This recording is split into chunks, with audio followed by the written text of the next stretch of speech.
Salut belle lumière, bienvenue dans cette série d'extraits lotus dans lequel chaque jour je te fais découvrir un extrait du livre Là où poussent les lotus, ton plexus solaire. Donc, un livre qui a été coécrit par 20 femmes incroyablement inspirantes qui parlent de leur transformation intérieure, qui transmutent leur peur, leur honte, leur résistance en fierté, en amour de soi. Donc, c'est vraiment des belles histoires qui te permettent de vraiment te connecter à ton cœur, à élever ta vibration, puis voir que tu n'es pas seul, peu importe ce que tu vis en ce moment.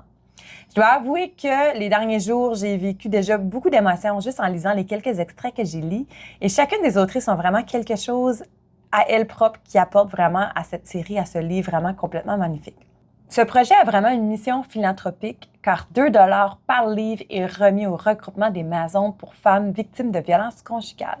Fait que ça l'aide vraiment dans la communauté pour aider les femmes à sortir de leur réalité, qui sont souvent plus en sécurité et de l'abus, que ce soit verbal ou physique, n'a pas sa place dans notre monde. Ensemble, on transforme ça pour avoir un meilleur avenir pour nos enfants, les prochaines générations à venir. Puis ça commence vraiment avec des femmes de cœur comme toi et moi qui décident d'ouvrir leur cœur à parler de leur histoire et de raconter les choses telles qu'elles sont. Donc, hier, on a découvert le chapitre de Sophie Pagay qui nous parle de sa transition entre la France, Paris et ici au Canada. Donc, vraiment, certaines étapes où vraiment le changement de vie complet qui a fait en sorte qu'elle est ici maintenant. Fait que c'est vraiment une belle histoire à découvrir. Ensuite, on a découvert Chantal Proulx, que dans son chapitre, on ressent vraiment l'urgence de devoir sortir de cette relation abusive, que ses enfants ne sont pas en sécurité, qu'elle ne sent pas en sécurité, qu'elle essaye de fuir, se sauver. Fait que tu sens vraiment, dans le fond, son rythme de vie qui change complètement parce qu'il y a vraiment une urgence de sortir de cette situation-là. Fait que je t'invite vraiment à les découvrir dans le livre pour que tu puisses te connecter à leur histoire. Parce que chacune d'elles ont vraiment quelque chose d'incroyable à t'offrir. Et de près ou de loin, ton histoire compte, tout comme ceux-ci dans le livre. Donc, aujourd'hui, on découvre 2 nouvelles autrices. Donc, la première que je te présente s'appelle Nadia Le Breton et son chapitre s'appelle Le Grand Détour. Allons-y. Dans tout le beau que m'apporte le rôle d'aide-maman, la maternité bouleverse mon corps. Il avait épuisé toutes les réserves d'énergie. Postpartum, pendant presque 1 an, j'étais incapable de remonter la pente. Mon rôle de maman était beaucoup plus exigeant que je l'avais envisagé. Ma vision familiale n'était pas ce que je croyais. N'ayant pas d'énergie pour m'amuser avec mes enfants ou partir à l'aventure, tout devenait lourd. J'étais présente, j'étais triste, en colère et impatiente. Le sentiment de culpabilité était aussi très présent. Ce n'était pas comme ça j'avais imaginé ma vie de famille. Je n'étais pas la maman parfaite comme on voit dans les films. Comment est-ce possible d'avoir une maison propre et ordonnée, de cuisiner, de travailler et de s'occuper des enfants tout en étant une bonne femme? J'étais fatiguée d'être fatiguée. J'avais besoin de liberté et de légèreté. Ce n'était pas la faute des enfants ni de mon conjoint, mais plutôt celle de la comparaison qui faisait en sorte que tout était un fardeau. J'avais voulu reproduire la vie familiale que j'avais connue enfant. Ma mère, femme au foyer, la maison toujours impeccable, les week-ends consacrés aux sorties en famille, le camping, les aventures. Notre quotidien était complètement à l'inverse. Et je ne voyais pas le beau dans tout ça. Je ne réalisais pas à ce moment-là à quel point j'étais choyée d'avoir des enfants en bonne santé. J'étais comme dans un brouillard. En 2013, le verdict est tombé. Arrêt de travail pour épuisement. Wow! Il y a beaucoup de choses là-dedans qui montent. Premièrement, la comparaison de la société antérieure. Les femmes d'avant versus aujourd'hui, les responsabilités, les engagements, tout c'est qu'est-ce qu'on a à gérer en tant que tel. C'est vraiment pas la même game. Fait que je comprends tellement ton sentiment, Nadia, d'être comme un peu noyée.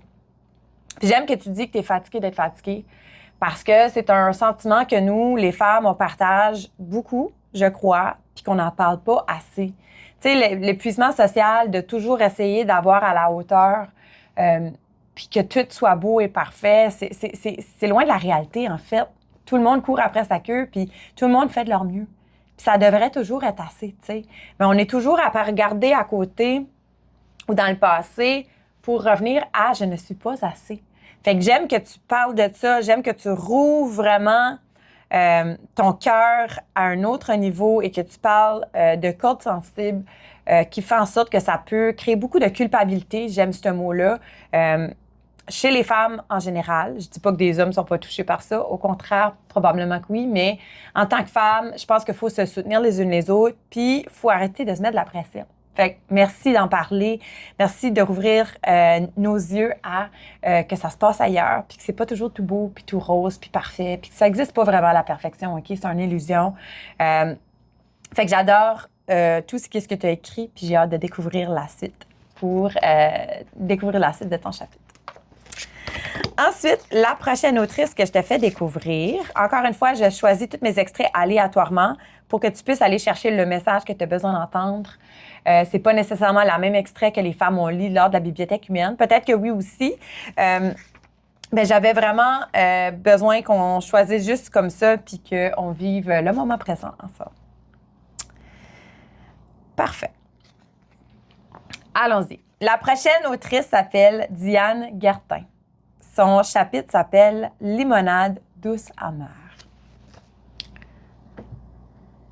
Comment comprendre avec mon cœur pour ressentir mon âme? Ma vérité se trouve dans ce que je reconnais être mes forces. Je sens une aisance à me relever après les épreuves que j'ai vécues. Je veux continuer à trouver la fierté dans l'accomplissement ainsi que dans cette confiance qui brille sans feu d'artifice ni titre. Je suis une fleur sauvage aussi résistante qu'une mauvaise herbe, resplendissante comme les fleurs qu'on aperçoit sur le bord de la route, sans prétention. Pourquoi je ne peux pas être fière d'être en mesure de faire de la limonade sans trop de poussière d'amertume avec les citrons que me lance la vie? Qu'est-ce qui fait que je n'arrive pas à avoir l'élégance de m'épanouir dans l'ombre, différente de la fleur cultivée isolée dans une serre? J'ai longtemps été aveuglée par ma sombre perception de moi-même que je n'avais pas vu l'évidence. Je me rapprochais tellement d'avoir abandonné mes rêves que ma rigidité envers les autres, mais surtout envers moi-même, s'est transformée en violence qui me retournait irritablement à ma laideur.